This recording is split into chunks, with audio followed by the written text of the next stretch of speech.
Yay, you're here. Okay, thank you so much for coming tonight. It's really lovely to have Susan and Elise here. We're celebrating Elise's latest release, Close Call, which just spent 4 weeks on the USA Today selling list, which is incredible. Thank you. And was just optioned by NBC Universal and Mary J. Blige's company, which is incredible. Thank you. Amazing. Yes, so congratulations.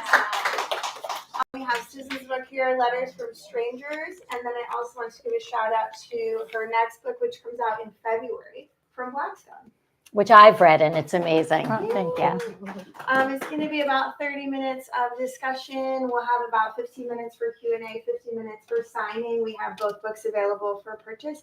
And I'll let y'all ladies take it away. Thank you. Okay, I don't have a clock or watch or thing. So, Okay. Katrina, you'll let us know when it's time for questions. Give us a sign, like touch your nose or something. Well, congratulations on Close Call. Thank you. Absolutely stunning work. I held my breath for the last 2/3 because I wanted to know who done it. A kidnapping thriller, right? Am I classifying it correctly? So one thing that I love, and this is the third in a trilogy. Am I right about that? And this is it now. For now, Kate is taking a break, and I'm working on a new series. But I never say never. I have like one more in my brain, so maybe another day. And each one is a different sport. Right. So you did basketball, soccer at the the Olympics, US Open tennis. And in my brain, I want to do spring training in baseball. Ooh, I'm all over that. I love baseball. Did you guys watch the game last night? All 18 innings of it? Yeah. Ooh, man. Okay, so for me personally, I tend to remember characters more than I remember plots, right? Like a good character from a movie or a book will stay with you for a long time. So I'm obsessed with Kate Green. Tell me a little bit more about her and where she came from, and also over 3 books. It's hard to sustain a character over 3 books, but you did it. Thank you. How you grew her over 3 books? Well, for people who know me, you've heard me say this, so I apologize, but I like to think of Kate Green as like the way cooler version of me. So she is a soccer Olympic gold medalist. I'm a soccer mom. She chases bad guys through the tunnels of Madison Square Garden and on the concourse of the US Open. And I chase my Labradoodles through the yards. And on a more serious note, Kate has much bigger demons than I do. You know, her demons are her teenage children. One of them has OD'd on drugs, and there's a big estrangement. My dad's cousin is there, and I'm like, there's a big estrangement with the father, the biological father, that has nothing to do with my dad.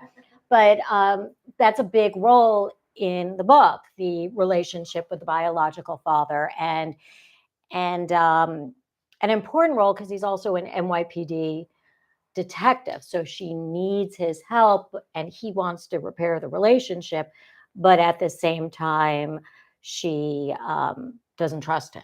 Mm-hmm. You know, so that's a big part of it. And Kate also, on a more serious note, as a sports reporter, I felt just grateful to be in the game. I was one of very few women who were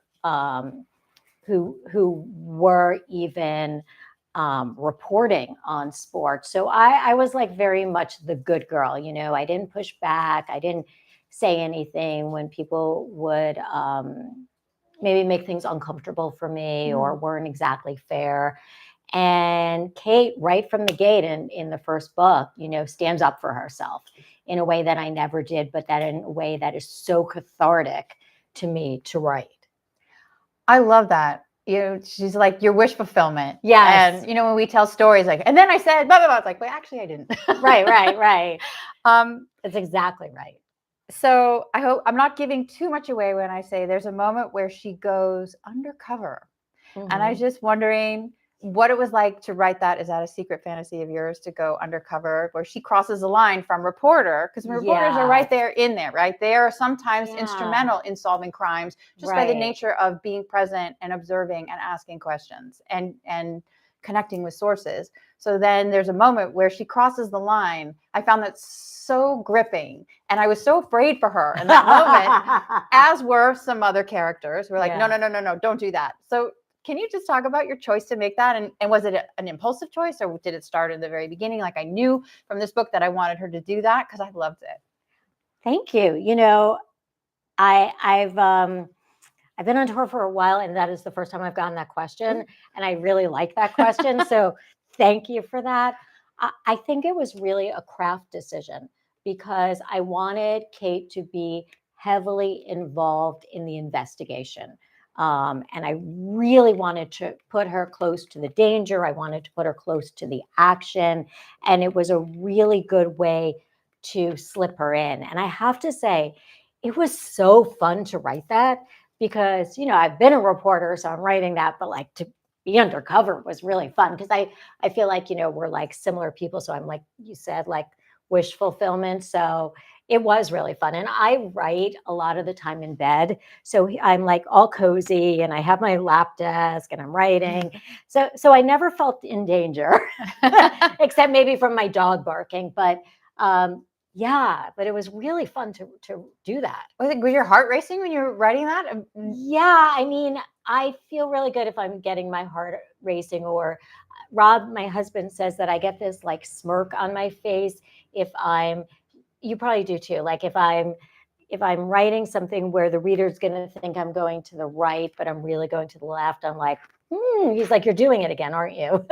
Well, I love the tension that you created because it's obviously in and of itself something dangerous, but you had the father character who lived that life and knew the dangers. Right. And I was on his side the whole way. I'm like, no, don't do that. He's right. Listen to your father, even though their relationship was tricky. So bravo to that. I love that moment. And I love that sequence.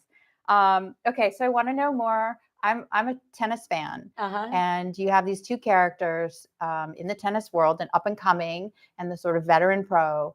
And so I'm wondering why you picked women's tennis. What is it about that world? Tennis, I feel like is not like the big commercial popular sport that's in everyone's face, like maybe soccer and basketball. So you went a little bit outside. So tell me why tennis? That's an interesting take because growing up on the East Coast, and I grew up really close to the US Open, like a half hour away. The US Open was huge. I mean, tennis was insanely big and prominent, and I would say one of the top sports in our sphere. I think tennis is one of the loneliest sports in the world. You're out there by yourself, and if you're playing singles, and you can't even communicate with your coach. You're so alone under these lights, under this world stage. And you're young. A lot of these people are so young. And then you're on tour with your competitors. So how do you navigate friendships within that? And then on top of that, you literally are making money based on how well you do. Your prize increases as you advance, which is so different than a lot of professional sports. So if there were ever a pressure cooker, right, it's tennis. And I just thought that was such an amazing setting for a story. And also, I think there's a glamour to tennis, at least, at the US Open and at Wimbledon and at these big events that is different. It's like a scene, it's a happening. Now that you're talking about it, I definitely felt that isolation and loneliness and how it felt very natural, the fact that these two women competitors would be drawn to each other, but also repelled by each other. Like only one could win at the end of the day, and you're right across the net from that person. Yeah. And there was definitely, you felt that tension, but I did feel the isolation and the loneliness. And also there's a bit of like, I felt like I didn't know who to trust. Like, and you were writing a kidnapping mystery, so I guess that was by design. But do you think that that's part of being in that world, even when there's not a kidnapping, like yes, distrustful feelings between either the competitors Yeah. themselves or with a coach? I think there's a lot of distrust in tennis. I think that you look at the real professional world of tennis, and one coach goes to coach another player, and that's a huge like terrible thing. Like, to imagine like your spouse is now dating the person you're next to. Like, it's a really big deal, and that happens all the time. And then there's the pressure of a parent coaching a child or relative, and the salary and the intensity, and that can be very lonely. And then, is it a real friendship if you're like playing someone, for your future? I mean, I'll tell you, like, I interviewed Venus Williams a bunch of times, and I remember the first time she beat Serena in like the quarterfinals. And I talked to Serena right after. I'm sorry, I talked to Venus right after. And Venus was so concerned about Serena. Like, she's like, I really wanted to win, but at the same time, I'm like, come on, Serena, you could have done better than that. I know you know how to do that. So it was interesting because they're siblings and they had each other's back somewhat, but yet they're competing, So it's a That's very sticky. environment where if you're on a team sport, even though you might be competing, say, for a position or to start, you can be a forward, like say in soccer, because my son plays soccer, and be best friends with the goalie and know you're never going to, because he's best friends with the goalie, you're never going to be in competition. So you can have a good friend. Yeah. Okay. The other thing that I found so intriguing that you do so well as you're threading through the novel is how Kate works her sources, right? So I'm fascinated by the relationship between a reporter and a source, because your friends, sometimes you have to trick them. Sometimes you need to lead them down a road to get them to say something. And some things you're going to keep to yourself and use as leverage later. But some things you need to know right now because your network needs a story. Right. And you navigate that so well with the interplay of sources. And I just wanted you to talk more about sources, because I feel like it's such a natural parallel for a detective and a reporter, because they both have sources, but it's different. So how is it the same and how is it different? Yeah, sources for stories. I actually have a really funny story about it. When I was reporting, all the male reporters would take people out to play golf, like FBI agents and all these people, to kind of build the relationship, because a lot of it is based on trust, because the source wants to know if they share a story with you, will you keep their name out of the paper or out of television? Like, can they trust you to report just what they say is on the record and no more? So I'm like, all right, I have to learn golf. So Joyce and Marvin my parents we all go to Orlando for the weekend and do a golf camp, and the ball's flying. I'm doing so well. And then I go back, and this FBI agent who I had told about it, I'm like, okay, I'm ready to go play golf with you. I go out there. The ball never leaves the ground. I played mini golf. And I think because he felt so sorry for me, he gave me a story. I was that pathetic. but it's really a trust issue. And I guess in the book with Kate too, it's really a trust issue, and a relationship issue.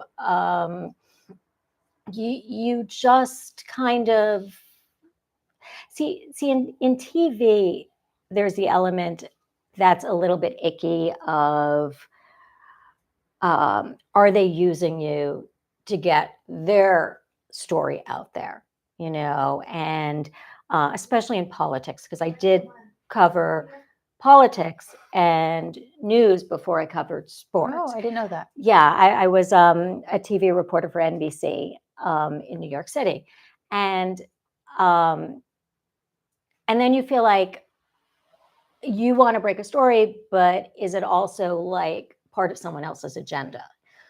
With Kate, I say I get to live my best life with Kate, because there's no ickiness with it. Like, she wants to solve a crime. She wants to save a life. So she's doing it for such good reasons that are different sometimes when it's more gray as a reporter. But she also has a deadline, right? She also has to put a story together because she's doing a job that she's getting paid for. But I feel like Kate, and I did this very intentionally, always puts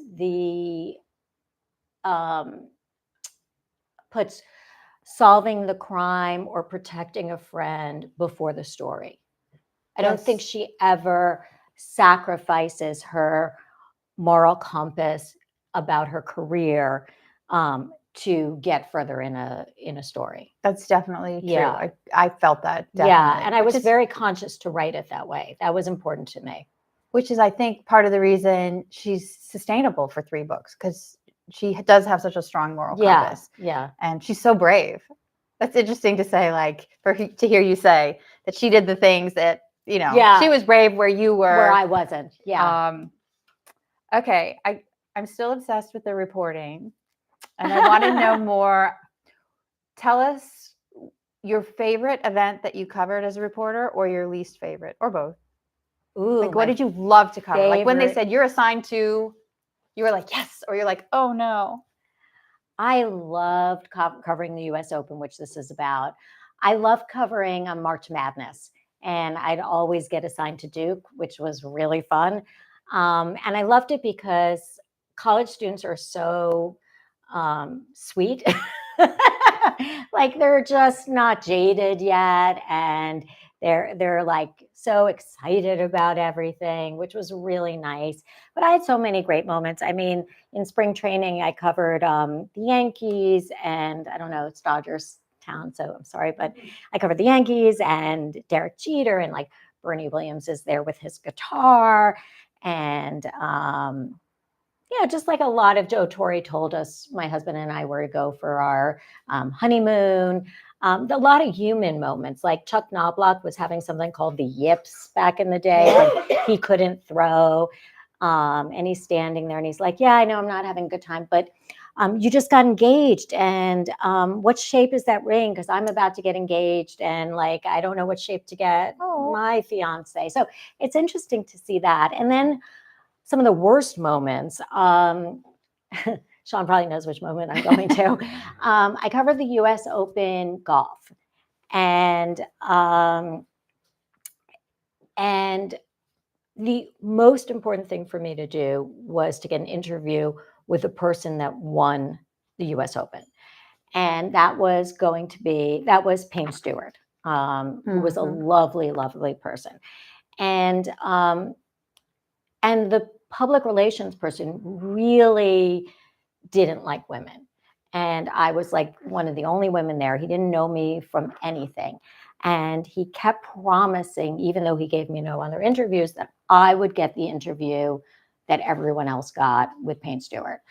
And literally, he took him from ESPN to CNN to stations you never heard of that had like one person who's a viewer. And I'm at Fox Sports. Like, we're one of the 2 biggest places, us and ESPN. And he kept avoiding me. And my cameraman, and camera operators are very important in my books, is like, Elise, you're not getting the interview. Like, he was leading him away down a hall that I wasn't going to be allowed to go to. And he's like, do something.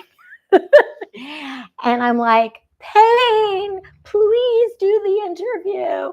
And Payne stops, and the guy has his hand on Payne's arm, pulling him away from me.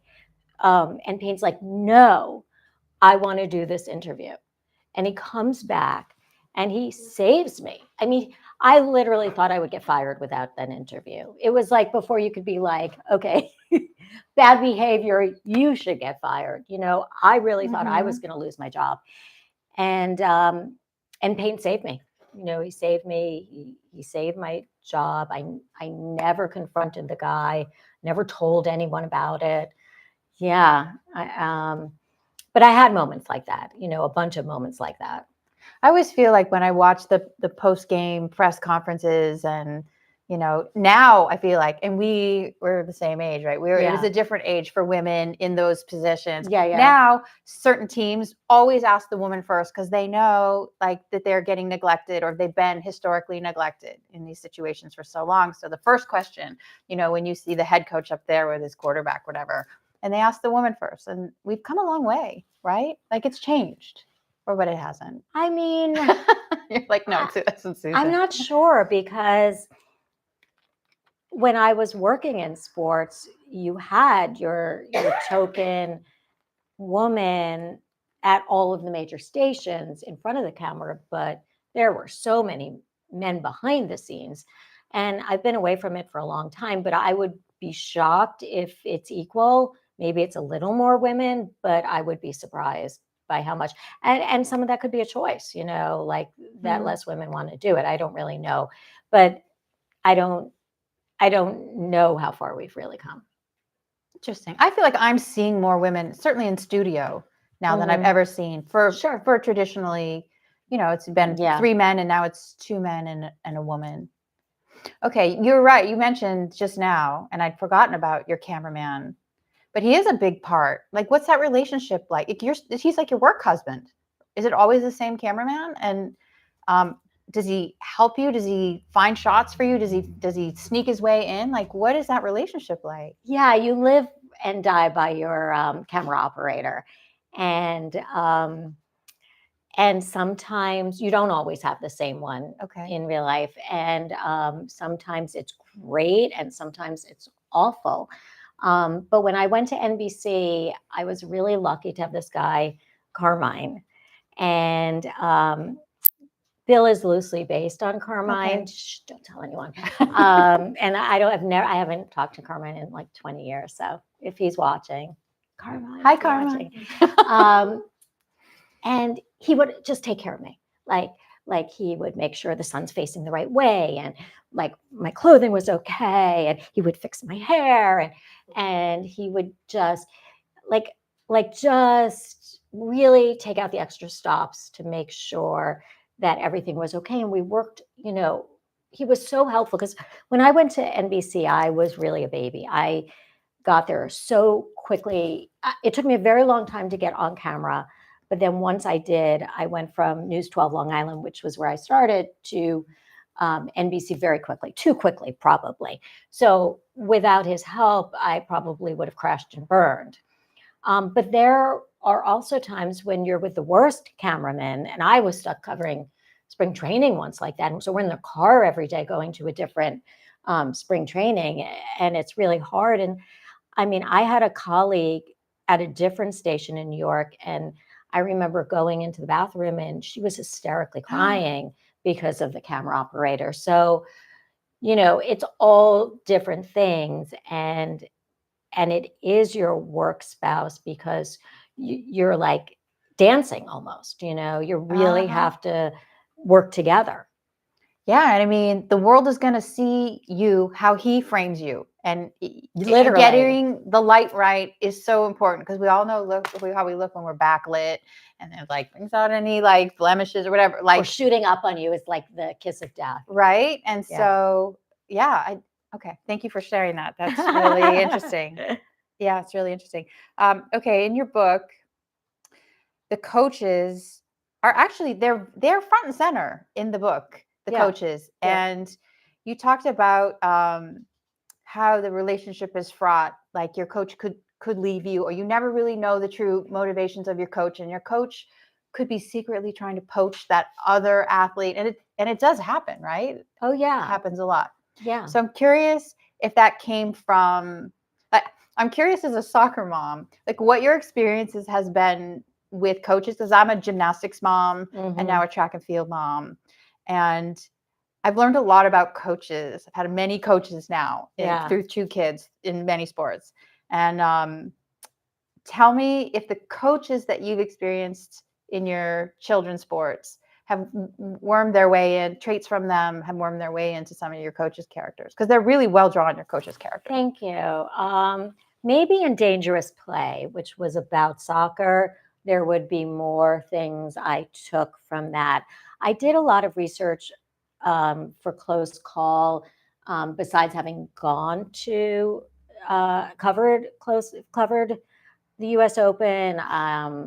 If anyone hasn't read Andre Agassi's autobiography, Open, it's one of the best books I've ever read, and he really is open, little pun, about all of that. I mean, it's such a good book, and there's also a lot of shows about the different relationships.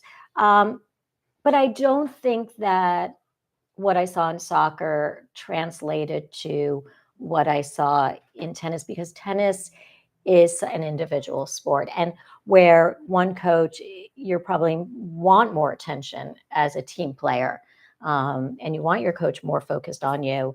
In tennis, you're probably, if anything, your coach is hyper focused on you and too focused on you. And there's so many parents that are coaches, like the Williams sisters, and not that any of this is based on them, because I think that was a pretty good relationship. But there's Steffi Graf's father coached her, and I think she had a restraining order after that. Oh my God. Yeah, like so many. So and Agassi talks about all the troubles with that. So it's a very common thing, and it's a very different dynamic than team sports. Yeah, I can't imagine a parent coaching their own kid. Have you ever seen that in your sports, like parent coaching their kid? And are they awful? They can be awful, right? It can be a weird dynamic. I think it depends. Some parents are very on their, they treat their kid differently. They might be a lot more tough on their kid, or it could be the opposite sometimes, where they're extremely generous to their kid and not nice to everyone else on the team. So I've seen both. Yeah, that's interesting. Okay, so I'm really in awe. One thing, I write standalone novels, because after I take a character through 80,000 words, I'm like, okay, she arced, she did her thing, she learned her lesson, I'm moving on. But you sustain growth over 3 books and maybe a 4th, and there's a lot of family dynamics. So when you set out to write the very first one, did you know that there were going to be multiple books with this character? Did you sell to when you got your publishing deal saying, this is Kate Green, this is where I'm starting with her, this is where she's going to go? Did you have it pre-mapped out, all of those? I mean, the family stuff is the stuff that's really sticky and emotional. Did you know? I didn't, but what happened was my agent sent it out as a standalone novel. Okay. And then the acquiring editor, who decides whether or not they're going to take you, is like, could this be a series? So my agent, who is the best in the world, is like, okay, you have an hour. She knows you can write. Give me a bunch of different ideas so it could be a series. So I wrote a bunch of ideas down. She sent it out, and she wanted a series. And so then we did that. So I knew it was going to be a 3-book. I knew it was going to be two books. And if the books were popular and got sold, that I would get another contract. And then I phoned a friend. We both have an author friend, Tessa Wiegert, who is my go-to author friend for things. And because I didn't even know you back then, or I'd be I'll be calling your you. new, You'll your be alternate. my new alternate. You'll tag in. And she writes series, and she really talked to me about how in the second book in your series, you want to dig deep into the past of your protagonist. And Dangerous Play does that because it goes back, the murder in soccer goes back to Kate's past. Mm-hmm. So, and then the third one, this is really just like a straight thriller, I think. It feels different selling books. So when you sell your first book, you have to write it first, right? Because a publisher doesn't know if you can write, and you have to give them a finished book. And then they go, okay, here's some money, go write another one. And doesn't it feel completely different when you're writing A, on a deadline, and B, with an expectation that you actually know what you're doing, which when we start out, we're finding our way, right? I find that it's so different, that experience writing for a deadline and writing with that expectation. Did you find you were getting finding your way as you went? I remember, again, Tessa, everything goes back to Tessa, telling me the second I knew I got a contract, work on book two. Things are going to happen so quickly, and you're going to be so busy because everything's new to you, even like doing an Instagram post or whatever. It's not going to be second nature. So you really need to put your time in now, get to work. And my second book, I know a lot of people say your second book is your hardest. My third book was the hardest for me because I was going into Kate's past, and I was really had thought about that.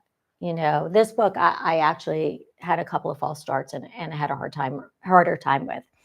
Although I'm proud of it now, but yeah, I don't know. How was your second book versus your first? My second book was a disaster. My second book, okay, my first book, like I said, I wrote it and I was like, oh, this is easy. Anybody could do this. It just came to me and I didn't really care. And I didn't know that it was going to sell. And I got the same thing that you did, is yeah, we'll buy this, but we want another one for you. Because if they're going to develop an author, they want to know you got more in you, and they're investing in you. Right. And so I did this thing where I was like, well, I'm on a deadline. I have 6 months to write this, and we're editing, right? We're editing that first book, right? Because it's not done when you give it to them. They want to see, they want to grow it, which is great because mine needed to grow. But also you're starting a new book from scratch. Yeah. And the timeline is really tight. And so I did this thing called an outline. I'm sure you all have heard of them. And I was like, okay, well, I need to be responsible and write to an outline. And so I figured out what the book was while I was editing, in the cracks, I had the outline. And then I wrote to that outline eventually, and the book did not work because I was so overly concerned with the time constraint. Mm-hmm. And I thought, no, I need to commit to the outline. And my husband read it. I had it done about, I don't know, 6-7 weeks before the due date. And he read it and he was like, this is not a book.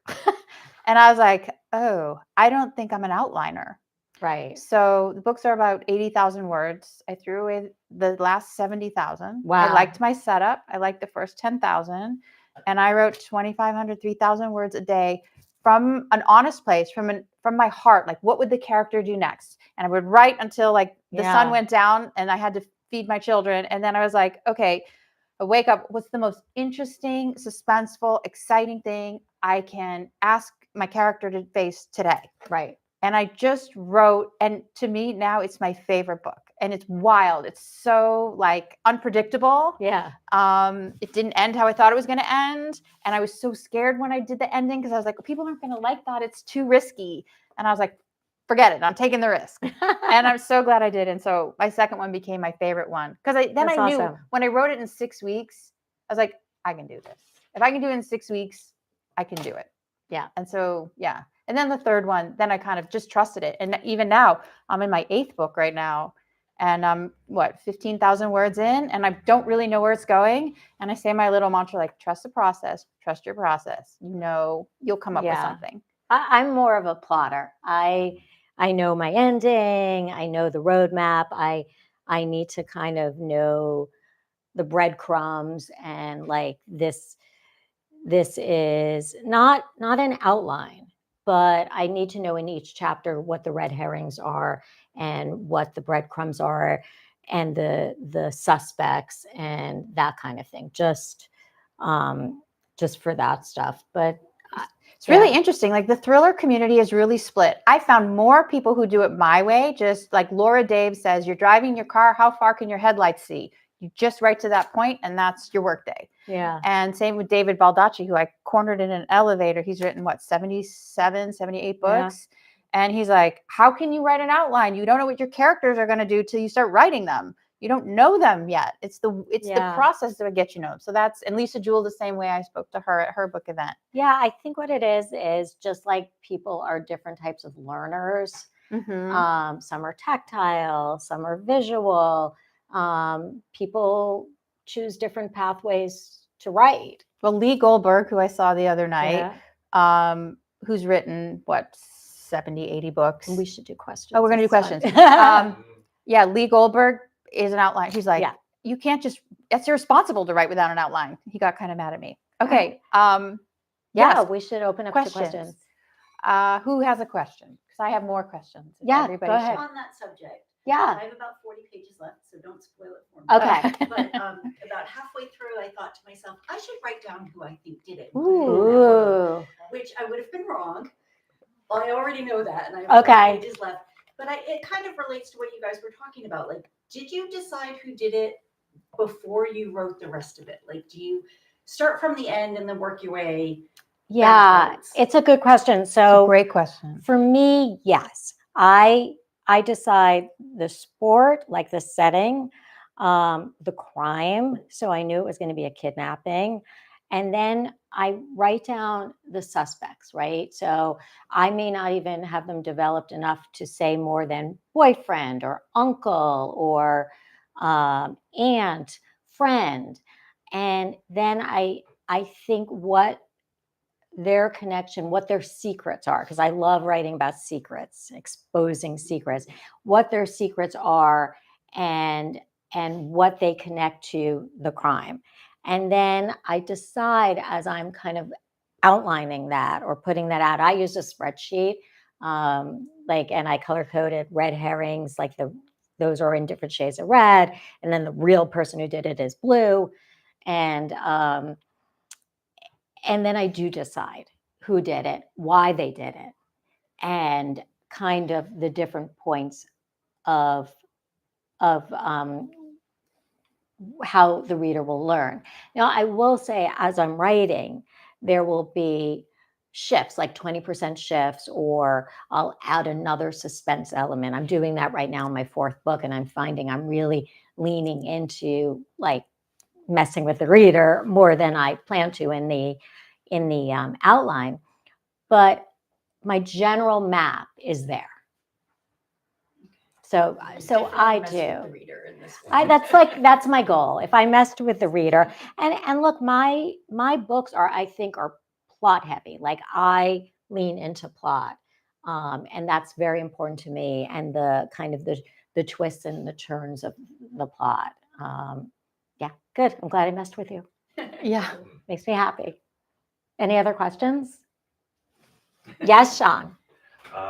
One of my favorite things about all your books, but specifically this one, is how immersive it is. Mm-hmm. And I'd love just to know more about the setting, what kind of research you did into just kind of taking us to the US Open. Yeah, so I obviously covered the US Open, which was really a fun thing to do. But I did do research in it. I felt like I needed to go back to the US Open now that I was writing about it to kind of see what it was like from a crime fiction writer's brain. So, and it's totally different. So I take my younger son, Ryan. And did you ever meet Ryan?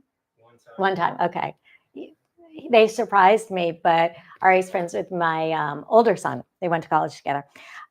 So I went with Ryan, and we're in the outer courts, at the very beginning, and we're watching a match, and all of a sudden I'm like, oh my God, I'll be right back. And, I'm running out. The ushers are not happy with you if you make any noise. It's really bad. And I'm like, rushing out and I'm chasing something down the concourse. I take a photo. I come back. I'm like, Ryan, oh my God, look what I found. And he's like, why did you take a picture of a giant refrigeration unit? And I'm like, isn't this the perfect place to hide a body? Oh my God. So it's like you really see things in a different way. And then later that day we were at Arthur Ashe Stadium, which is the main stadium, and Ryan's like looking down at the match and I'm looking up at these like cameras on wires. I'm like, well, what if one falls? So you're just like looking at things so differently. So I do try to go back to every sporting event, whether Madison Square Garden or Yankee Stadium, and view it through different eyes than a reporter's eyes. That's so interesting. I mean, I just wrote a book on an airplane. You want to know the deep dive that I did on I don't. I'm flying tomorrow. I do not. All the things work. It's a wonderful book. I don't want to hear about that because yes. Did you go other access in other places? Like, did you get access to the locker rooms or places not available to the public? Oh yeah. So when I was reporting, I was always in the locker rooms. At all or not? It's so stamped in my brain being in locker rooms. Like, I mean, because I was literally, I was the person who did the reports after the games. So my job was to interview the people in the locker rooms and tell those stories. And you go into locker rooms actually before games a lot of the times. In there? I mean, it's a locker room, but it's like the Knicks locker room. Yeah. And Yankees locker room. So they're in pretty good shape. Like they're like, think Ted Lasso kind of, they're actually, they're actually like very clean and nice, a lot of the locker rooms. But the elevator at Madison Square Garden that they send the reporters down in, it has like this big dent, and you always are like, oh my God, this elevator is not going to make it. It's like pretty scary. Yes, Brian. So now that you've sold the series to be made for television, does that affect your writing process now? Because you've seen the mountain, you've been to the mountaintop. Does it affect the way you write your next book? Because you're thinking, well, I could sell this or I could sell that. Are you thinking visually in a different way? You mean my new series? Yeah, well, or whatever you write next. And then further, Mary J. Blige bought your book. Yeah.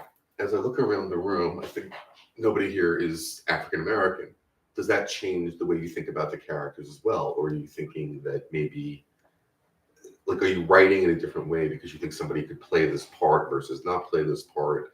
Because you've been there, you've done it, you know it's possible. I'm just sort of wondering about the process in your head. In my head. Well, to the first part of your question, I think I always write visually.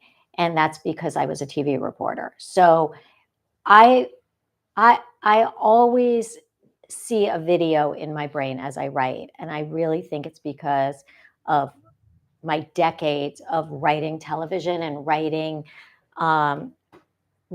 the copy to kind of complement the video that goes with it. And that's, I assumed that's how everyone was, but then when I talk to people a lot, it's not. But I literally see like the video. And I just think that's how my brain works. And I intentionally created a very diverse cast of characters in I'm my not saying that way. books. What I'm saying is do you think now, as you write a character, you need to keep the characteristics open in a certain way, or you don't? No, to me, it's about the book.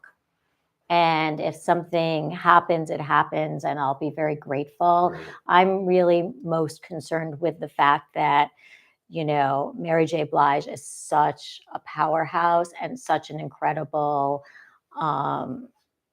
person and star, that for her to lend her name or her interest to my work is like amazing. And, I'm just happy to have that. But it doesn't change how I write. I mean, when I first started writing in the present tense, which is what I write, was not popular. A lot of people, that was really just a YA thing. And most people wrote in the past. And now actually the present tense is very popular now. But that's just how I write. Like I'll change a lot of things with an editor's like, I think this needs editing, or I think that needs, or this character. But there are certain things that would take the joy out of writing for me, and writing in a different tense would do that. So first and foremost, I'm writing because every day I write is a better day than a day I don't write. I don't know if you feel the same way. And so I have to check a couple of boxes for myself for that to be true. Are you writing the scripts for the NBC show? Probably not. I'm a consulting producer, which I'm very excited about. But, I hope what that means, and I know most scripts are written in collaboration well, you know this more than me because you've written screenplays and stuff. But whatever they want. I'm like, I would love to be involved in some collaborations, but also I'm very lucky, like Deborah Martin Chase is involved, and she's with The Equalizer, and Liz Friedlander, who did The Rookie. And, I have such phenomenally talented people tied to it that if they would like something from me, great. And if they wouldn't, that's also great. Did you tie them in, or did they approach you? I have a film agent. Yeah, so the film agent got that. Yeah. Yes. If I walked into this bookstore and I was looking for a mystery, Yeah. and I look at your book and I like the cover because I'm a visual person. I think if there were two books and I didn't like the cover on one, I would probably not take it. Would they want me to start at book number 1? Or if I just picked up that book and walked out of it, would I say, wow, this is great, now start going back in your books? That's a really good question. Oh, good. You got a check plus. Yeah. You can read each of my books as a standalone, and you can start with Close Call for sure. Definitely, yeah. And then it's really like the filling in the family stuff going back. So it's not a progression like you need to watch, season 1 of Game of Thrones before you go to season 2. You can start with any of them. You can. Yes, absolutely. All right. I started with the second one. Oh, you did? I read the third one. Now I'm going to go back and read the first one because I kind of want to fill in the blanks. Right. What did I miss back there? Because you reference, what happened back there. So now I need to know. So you can do it that way. It's not normal, but. Thank you. I appreciate it. Yeah, no. So it's actually almost 7. Do you think? We timed it perfectly. Are we good? Do you want us to? I think the last question now would be perfect. Yeah. Okay. Would anyone have one more question? Yes. So I was going to ask, once you released the book or at least had other people read it, does it take on a new meaning for you, and you discover things about it that you hadn't really considered before or while you were writing it? I love that question. That's a great question. You mean during the editing process, like sending it to a developmental editor or when it's published? I would say both. Just yeah. For me, if I'm making like a piece of music, it means something to me, but I'm always nervous to show it to other people because it's just different from the outside looking in. And sometimes other people can really help you develop an idea, or it just means something different to them when they experience it. So yeah, it really is a great question. Before I got a contract, and I'm curious what you think too for yourself, getting feedback could be really painful because I was so insecure, and the learning curve is really steep. Once I got the contract and I'm working in collaboration with developmental editors, and my publisher does a lot of rounds of developmental edits where they read and like you get serious notes and they're discussing everything. I felt so grateful to the developmental editors. My book is so much better for the edits that I got, and also for the edits I get even before the developmental edits from my agent, who's my first reader. And I'm not someone who's like very precious about my words or ideas. If someone suggests something and I really think it's going to make it better, I'm like thrilled they were part of the process. And then with readers, sometimes readers find things in there that I'm like, oh my God, I didn't even think about that. And that's a really cool interaction to find that. So overall, it's been, a good experience, I would say. And I do like how it kind of takes on its own life and its own kind of thing. That's a great question. It's a great question. I want to share with you feel? something. I worked with the filmmaker David Lynch. I don't know if you know him from Twin Peaks fame, and I was his assistant. And he said to me, once you release it to the world, it's not yours anymore, right? Everybody's going to look at it through their lens. The same with your music, especially music. If there's a chord progression that takes them back to a time and place in their life, that's theirs, right?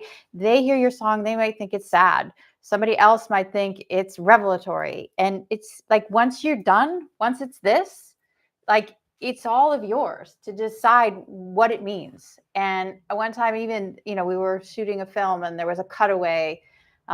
He wanted a shot of an owl up in a tree. And I was like, okay. And it was in the script. I was like, what's that shot mean? He said, if it doesn't mean anything to you, it doesn't mean anything at all. And I thought he was being glib, right? Like, I thought like, oh, he just doesn't want to tell me. But now, having written and giving these out into the world, and I don't know if you read your reviews. Sometimes we do, and they're helpful. Sometimes we do, and they're torture. No, I do. But like sometimes people like make connections in them. They're like, oh, that meant this, and they're like, oh, I didn't intend for it to mean that profound thing. Right. But I'm glad you found profound meaning in it, and good for you. So it's not yours anymore. Sorry, it's ours. Okay, I'll share. But you're a musician? Yeah. Good for you. That's exciting. That's magic. It is. And so it's always I'm just if I have a friend who shows me something they wrote, I might interpret it very differently and notice details about it that they maybe didn't consider or wasn't the focus for them. And so I think keeping that like collaboration going, even when it's it could just be a friend, or a family member. It's like always a good time, sort of. It's like going to the museum and seeing a painting, comparing like the ideas that you get from it. Yeah. So I like that. Right? Like some paintings, you look at it, you just feel emotional and you don't know why. And like that's your experience. The painter gave you that gift, and that's it. And it's not up to the painter how you feel about it. Well, thank you so much thank you everyone for being here. We really appreciate it. Yeah. And I do want to say thank you to Zibby's bookstore. And it's very important, not just for us, but for the bookstore.